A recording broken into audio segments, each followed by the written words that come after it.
Très bien, voilà.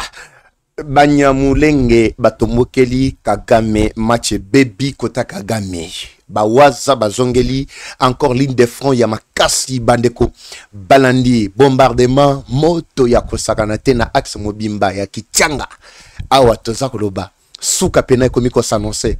Ça c'est l'explication claire de ce que on avait détaillé mkoloma lobby na yambaki ba wazalendo bokoyo kabango lisusu lelo extrait pona ba balanda kite to yambaki bango na bitando bike bia biso bandeko balandi peut-être pesa bino lumière menasangi bino bo partager massivement ba image oyo bandeko balandi réunion oyo na la kakibino ke il faut ekoti lisusu te pona nini ba oyo alibi ya makasi oyo M23 Rwanda Kagame azalaki ko tiembelela katongo midi pokwa bazali ko bombarder bazali ko boma banyamulenge bango batomboki babimi balobi plus question Kagame c'est sa fin maintenant.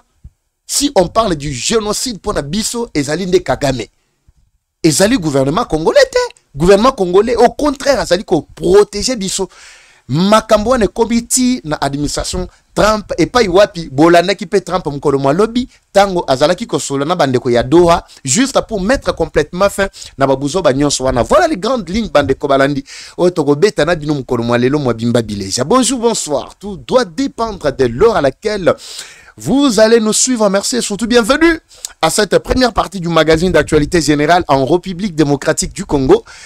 Eva Patrick Eva Chou ou Abino na Bimbabi les merci na mon commentaire na Bino depuis quel mboka boko landa biso depuis quelle commune depuis quelle ville ya mboka na biso continent na ngina mona bino bandeko balandi po sala biso pe ba bien morobo hier moropeto simi mande photo sepeli po bitumbe sili social les ana kacha robonga Eva azali sur terrain pour na repesa bino ba détail to surtout la température ya mboka chaque fois mboke la lindenga nini surtout bato Angola na lingi bino mingi bambote bisika bozwami bandeko ya États-Unis balandi message ya mkoloma lobby na kozong c'est bino susu extrait ya maitolobaki mkoloma lobby na bazalendo ya basi na mibali ona mbaki na bitando bike oyo pete to beta masolo to zali ko décoller na yesengo mingi papa eva me maxi ekenda wapi maxi ezali et vos apaisements maxi ezali ba produit muswa sika eye ya Dinas global oyo karangonga na musika mais na RDC DGC Koti et vende muto repesa bino détail pe na copiante bino lolenge boki kozoa très facilement ezali ba produit moko kitoko ya santé to pesa bino ba information ya bien to pesa bino pe ba produit to si jabi bino pe ba produit moko kitoko pe pour la paix santé tuma ndenge boko mona ngai na ko tamu na olembate na ko loba na olembate batiela biso d'abord l'extrait ya Banyamulenge bango moko batomboki d'abord balobi niet pas question ya Kagame monela biso même à la face du monde batunyo so baebi que non likambo oya bitumba à l'est du pays ezalaki dossier et génocide ya Banyarwanda et Banyamulenge plutôt toi ko lobela bango boina botusa bango moko connaissant bien que ils ne sont pas où ils ne sont pas d'origine congolaise, mais par exemple, ma belé à Congo, ba fanda kitoko, si c'est qu'il y a pesa bango tout les nécessaires, nde ba bimi na mpoasa balobi, il faut katoloba. Toyok extrait na bango, toko tasiko bandeko balandi, na kacha muzindo, peto, kundola, maye Kagame, alingaki asalame, a échoué na kacha réunion. Suivez, on se retrouve tout juste après. Comment cette guerre émigre du nord Kivu au sud Kivu, et que les Rwandais puissent dire à haute voix que les Banyamulenge courent le risque d'un génocide. Qui nous explique quand la guerre a commencé. Est-ce qu'elle a commencé par les revendications des Banyamulenge? Nous voulons ôter cette honte, s'il vous plaît. Nous voulons ôter cette honte. Il n'y a pas de génocide programmé pour les Banyamulenge. Ça, c'est dit par les Rwandais aux Nations Unies. Partout ailleurs, mais nous les Banyamulenge, on ne couvre pas un génocide. Si on couvre un génocide, c'est de la part du Rwanda, mais pas de la part des Burundi ou des Congolais.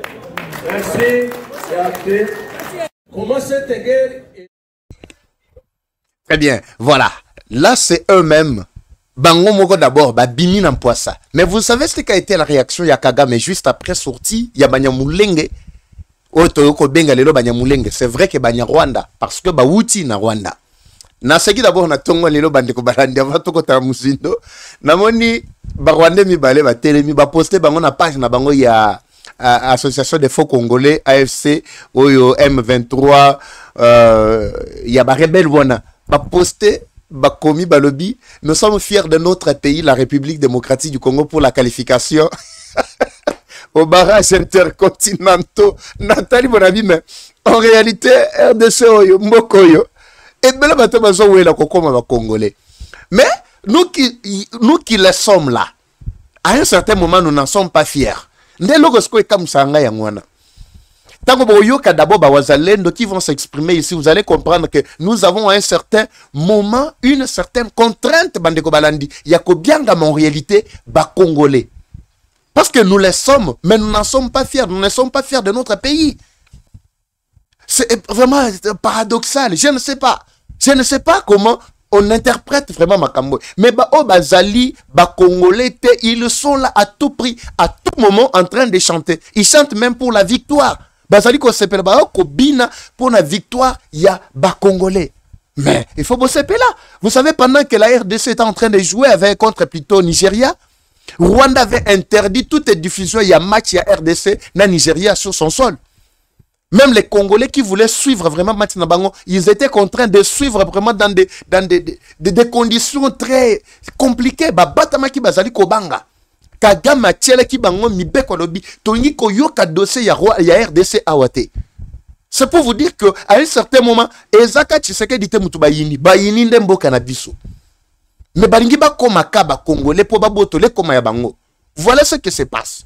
C'est pourquoi Makambo Bazalendo Balobaki Mukolo Lobi na kozong Selebino Yango Awalelo, même pour 5 minutes, Bolanda. Mais pour ceux-là qui n'ont pas suivi l'intégralité, ils peuvent revenir dans l'émission qui a été postée Mukolo Lobi, Nabutu, Bakolanda, Mubimba, Nayango, Lolenge Tozaiko Kundola, Makambo et Nabandeko Balandi. Alors, du côté Rwanda, réaction à Kagame, Ezali, Kagame a commis furieux. Yemoko d'abord Mukolo Lobi, Ayeba qui déjà que Tshisekedi est prêt pour l'affronter directement, même jusqu'à Kigali. Parce que son problème n'est que Makila Maïeza Makila Bitumbate. Mais le fait d'être après, c'est-à-dire Azana ba capacité nyoso, yako kimi saye, pe bisika zwami, ezala wapi ezana Kigali, ezala wapi akokima. Nanga réunion au bazalaki ko improviser mukolo lobby, c'était juste pour étudier côté nini o tseke dia koki ko pour la bango, na bako o bango ba batami bazali ko ça la loi soi-disant, bazo yebate de quel côté tseke dia koki ko surprendre bango na basukoi. Parce que côté accord et simbité, bisi monde mutalobaki, accord et simbité. Déjà ba ligne de front nyonso ezali renforcer. Ezala côté ba FRDC, côté ba Waza, tozo senga pe ba renforcer ba Waza, toza na bango auto yambaki mukolo mwa lobby. Ba on a retiré le binope extrait Bogolanda bango. Alors, finalement, tout est foutu côté Rwanda. Ils sont dans la désorganisation, ils sont dans le désordre. Ba yebite ba ko bandela wapi pe ba ko kinda ndenge nini bandeko balandi. Kagame réagit face à la sortie médiatique, il y a Bandeko Oyo de Moulenge. Alobi, wana ezali ndambu to portion moko ya ba Congolais o ya Kinois. Po ba benga biso ba Congolais ya Kinois. Abi ezali ndambu ya ba Oyo ba Kinois nde ba benga pe Gizaro. Selon bango ba mona Gizaro azalaka Munyarwanda te, pourquoi? Parce que il est au sein des institutions. Non, c'est un Munyamulenge, c'est un touti. Oui. C'est pour vous dire que Tshisekedi a sangui sa batunyo sowana. Le problème, Rwanda cherche par quel trou à déstabiliser Kamboka na biso. Mais pour nous déstabiliser, Azoluka, à côté Sima ya Banyamulenge, et bazali ko détruire ko boma ko créer génocide na Banyamulenge, batuti les Tutsi congolais qui sont là parce que ils veulent exterminer yango tozali ko défendre bango. Mais bon ko défendre bango na mabele na biso ndenge nini. So boyibi ke boye pour la défense ya bango. Mais bobongisaka bango bazonge pa na bango, bo protéger pour défense yango bo salela ngo wapi. Bo salela na mboka na biso, ça ne se fait pas. Mais ceux qui boza na posa que non bosa la défense on bo bengi saka bango ba kende pa na bango na Rwanda ba fanda pona nino bengana ki bango oboma ki bango po nini na 1994 oboma bango awa bango ebele ba pansana ba musu ba kenda ti na ba Kasai na bisa bino li solo côté ali lusuku tozali na Lomami na Grand Kasai ba musu ba kenda na Luiza bazali ba o bazana mbanzangu bazali na Songololo kutu kolobate bande kwa Songololo na bosa ni binote. Dossier na yo qui déjà message na bino matali état ya bandiela entre Songolo le Lufu. J'étais là moi-même, j'ai vécu. Ayez vos apaisements. Je vais parler de cette histoire là plus tard. makambo courant songolo bazar na courant te mais courant ezali produit na Congo central. Alors je vais revenir sur ce dossier là, ne vous en faites pas.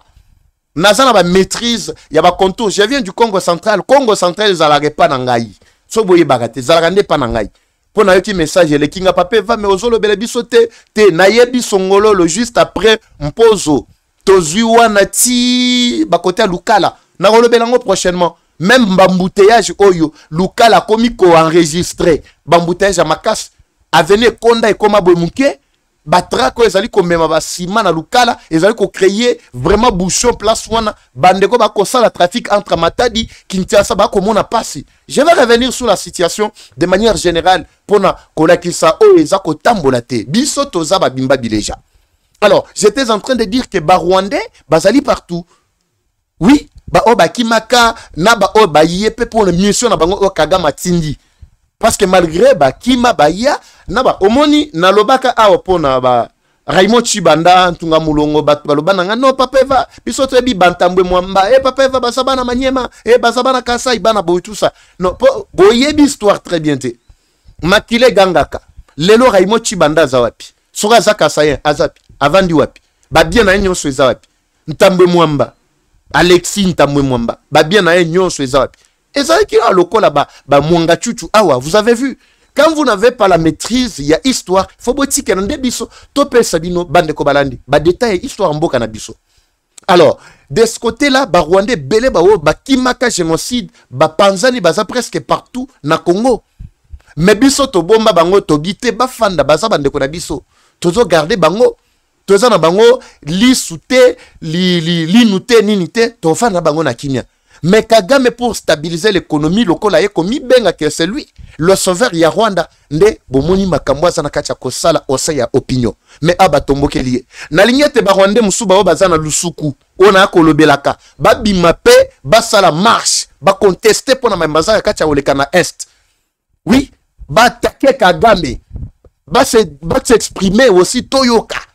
Ba oyo bazali na mbanjangungu memema ba oyo bazana Louisa ba oyo baza bisika biso ba Rwandais bazwami soki toyo kite, c'est-à-dire vous travaillez des mèches, vous êtes en collaboration avec votre chef génocidaire.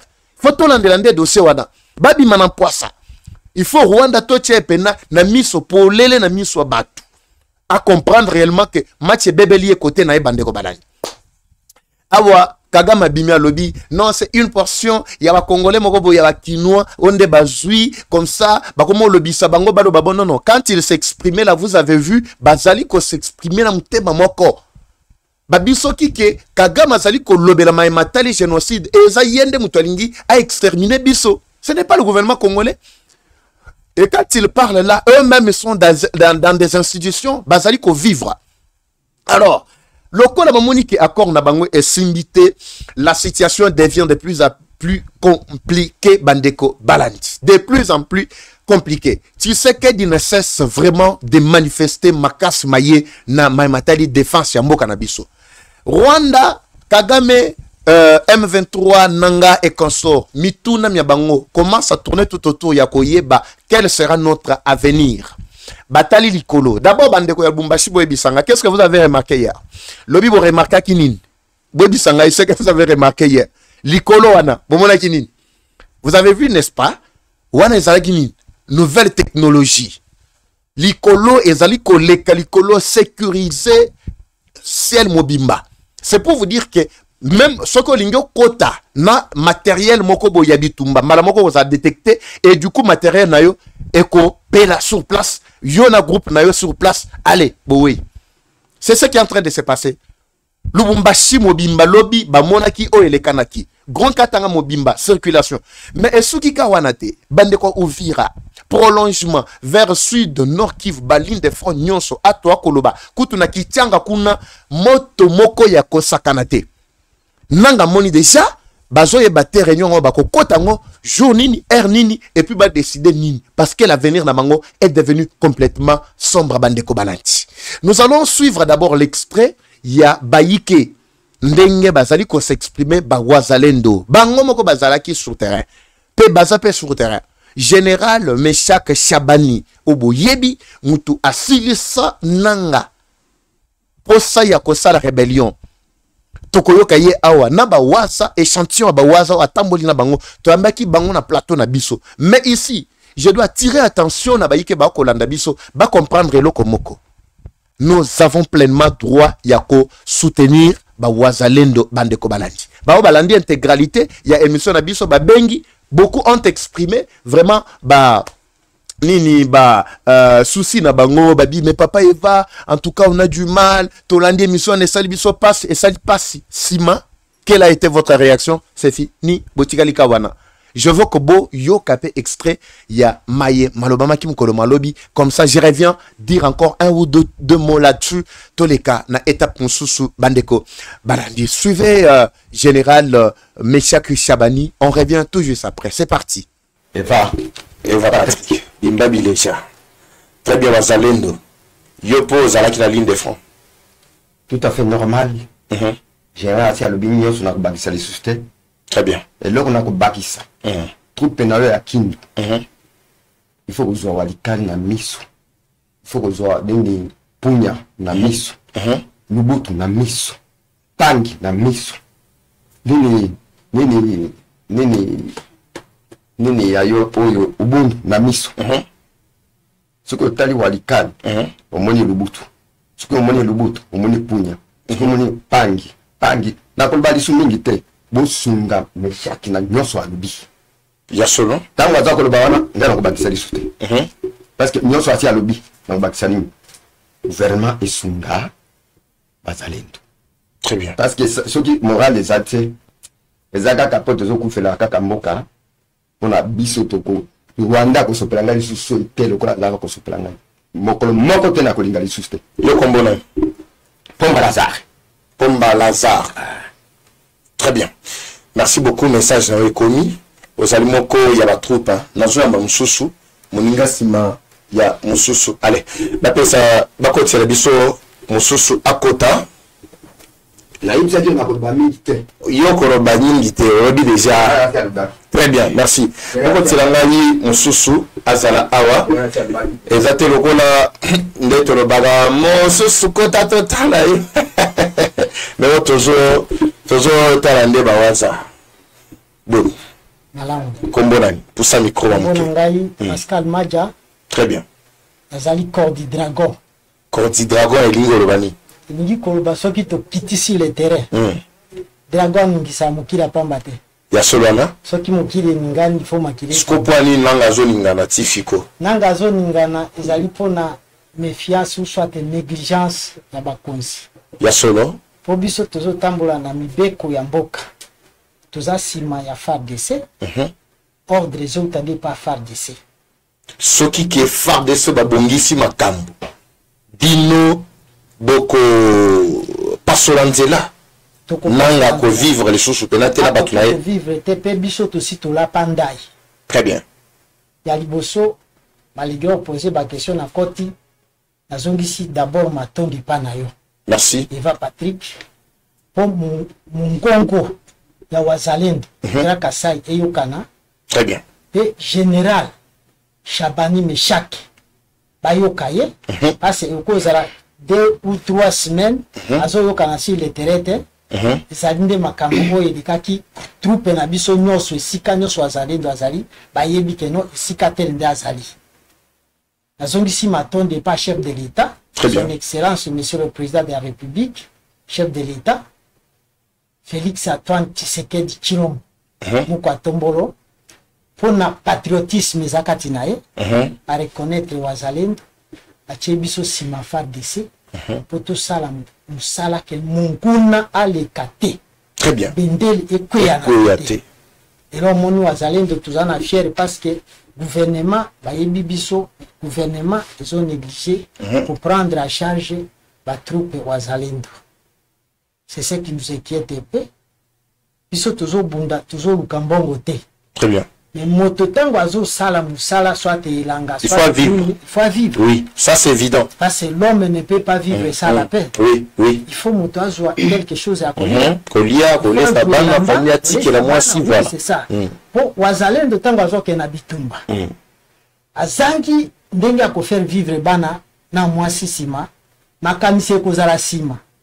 moi volonté ya patriotisme wana ezokita pourcentage wana ezokita nde oyokaka ere moke no oh babomi wazalendo ere aza na ligne de front azobeta masasi akanisi oh ngai awa boye mwasi na bana baza ndeni moi moral wana nde tozoluka moral wana très bien wazalendo aza ete oublié na équipement équipement tokomi déjà bacombattant tokomi nsima ya armée quand même faut tozala na manduki faut tozala na teni na biso po oyo ya biso tozelaka makambo yake no botelemisa nano guerre wana tolali pongi so guerre etelemi sur place biso toza misongwa na butu na moi tozolala te soki munguna aluki aya na butu akoevuta biso toza wana moto epeli siko toza na équipement te tokosala bitumba mpenza na ndenge wazalendo esengeli asala ndenge nini tozonga esu na bitumba oyo tobandaki ya flèche flèche eso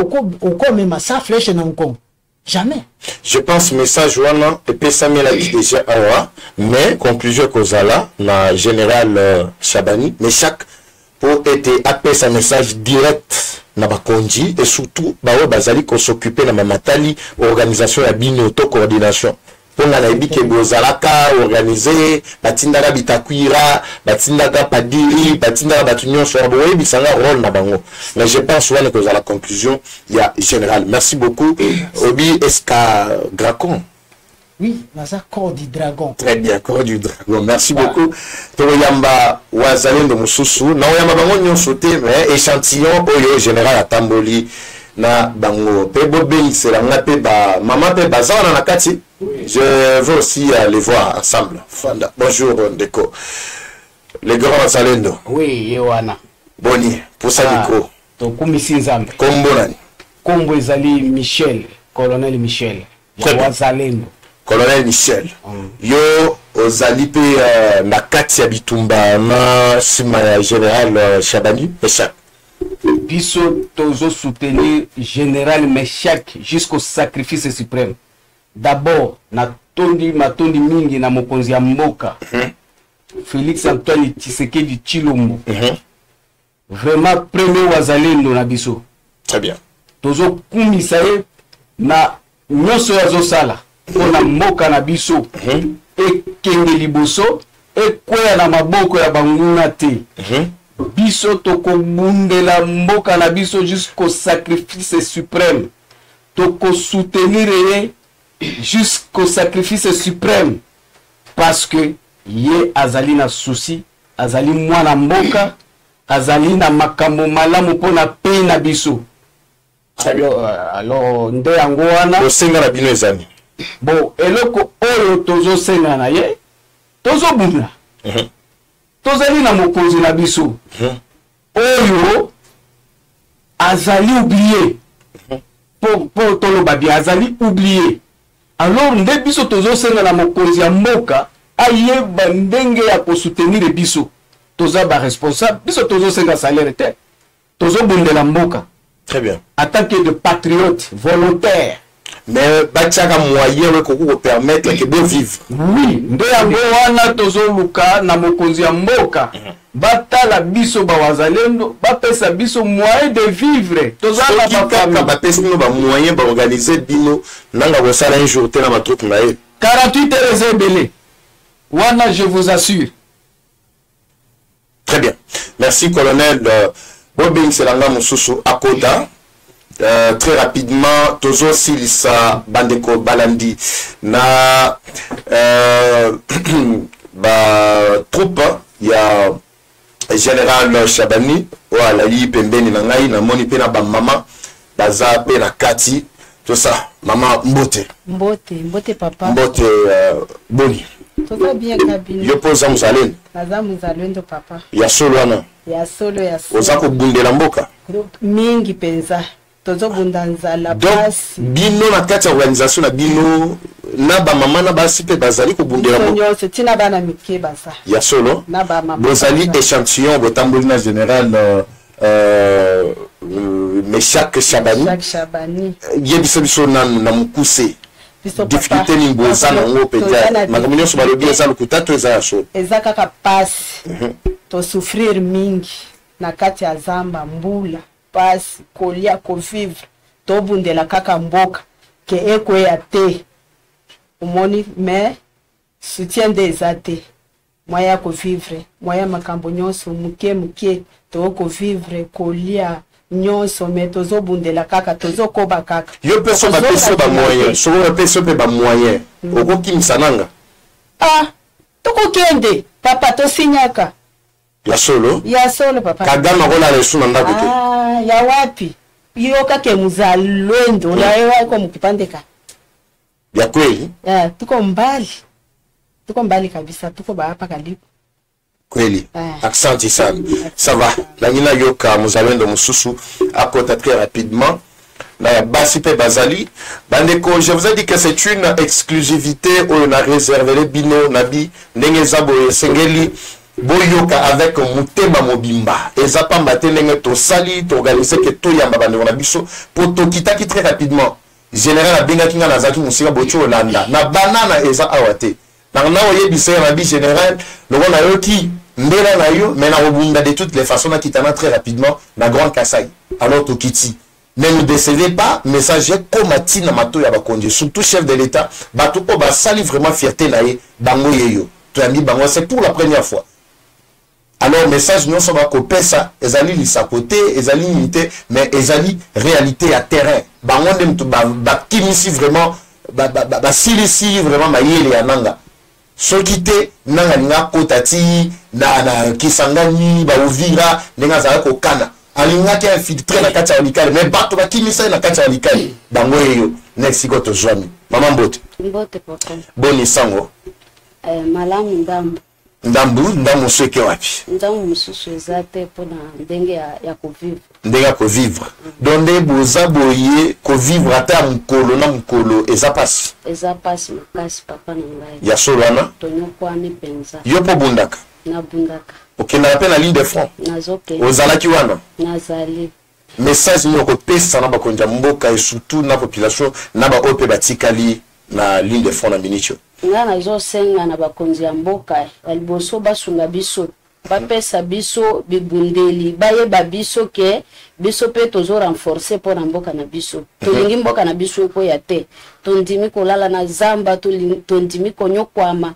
pona mboka na biso ekweya te sikoyo bakonzi na biso ya mboka bayeba biso pe batika biso te po soki bango batiki biso eza mawa trop très bien nde yango nazo ko transformer siko ndenge bozabo ndenge boye na kati ya ba famille parce que boza pe na ba famille boye ndeko tala pe ba famille boye vie na bino ezaka mwa mayobo mwa pasi kasi kolia ya pamba ezaka pasi nyonso ezaka kapasi eske na age na ngai na okende komipesa na famille mingi famille pe azosala ye makambo vraiment elo ni etindi yo omemba pe bibundeli okende kobundisa ba M23 nazo yo kapasi ya mboka na ngai nalingi M23 azala na pouvoir na mboka na ngai te très bien merci beaucoup kombo na nga Chala Oret wana ba wazalendo ya Grand Kasai balobi biso toka kotika la kimia te merci beaucoup mozalendo mususu azali ombien tokosuka nano awa très rapidement parce que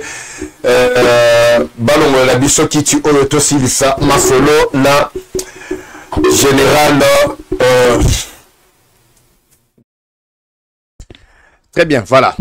Là, vous avez suivi ce qu'a été l'extrait plutôt de ce qu'a été notre programme d'hier Bandeko Balandi. Le général Azali Nabiso.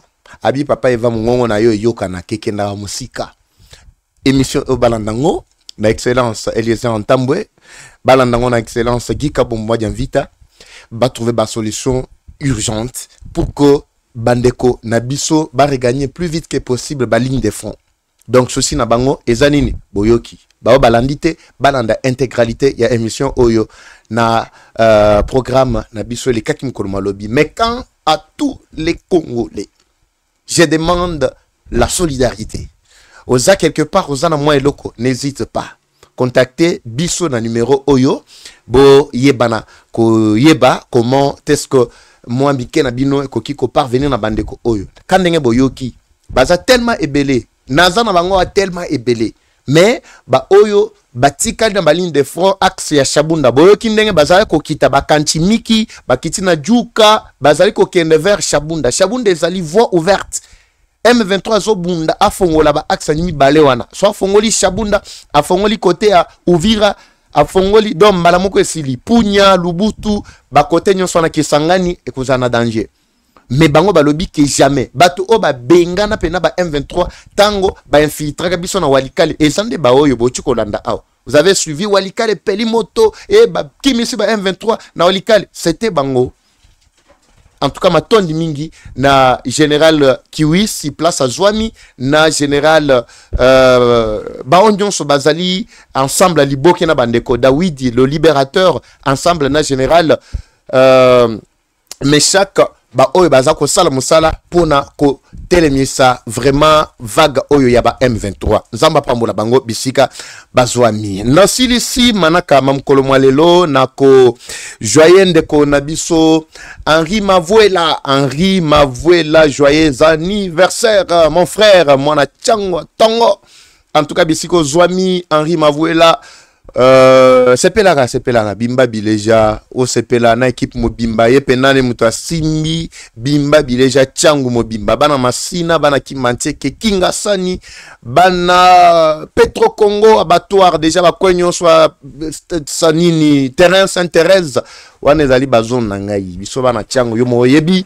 sepelaka vraiment na mkolo malelo bien que tard mais nous étions obligés en tout cas yangande ko féliciter plutôt que tombela yo mokolo ya motama elamu Henri Mavuela de la part d'Eva Patrick Bimba Bileja, Bimba Bileja numéro 1 ya Chango. C'est parti Bandeko Balandi. Je vous retrouve dans le deuxième numéro du programme magazine d'Abisso Bimba Bileja Kalabingite parce que moto ezana kati ya kopela na axe ya Momosho Mogogo Mwenga Kanyola côté nyonso wana moto ezana kati ya kopela minicho bilile zaliko ya restez connectés, ne quittez pas parce que la deuxième partie intervient dans les heures qui suivent. La guerre est rwandaise mais la victoire reste congolaise. La patrie ou la mort, nous vaincrons. Eva Chou, Bimba Bileja. À très bientôt, c'est parti. Bimba Bileja, présenté par Eva Patrick.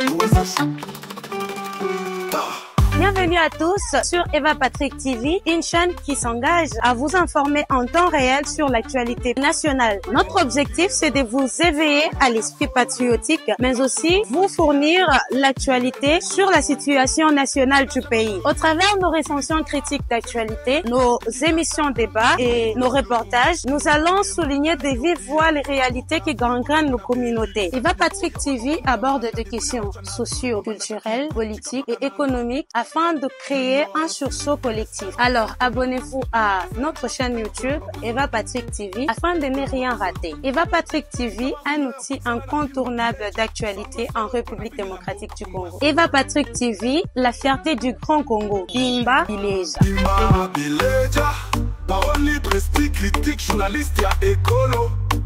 Français, Lingala, Swahili, Chiluba, Kikongo.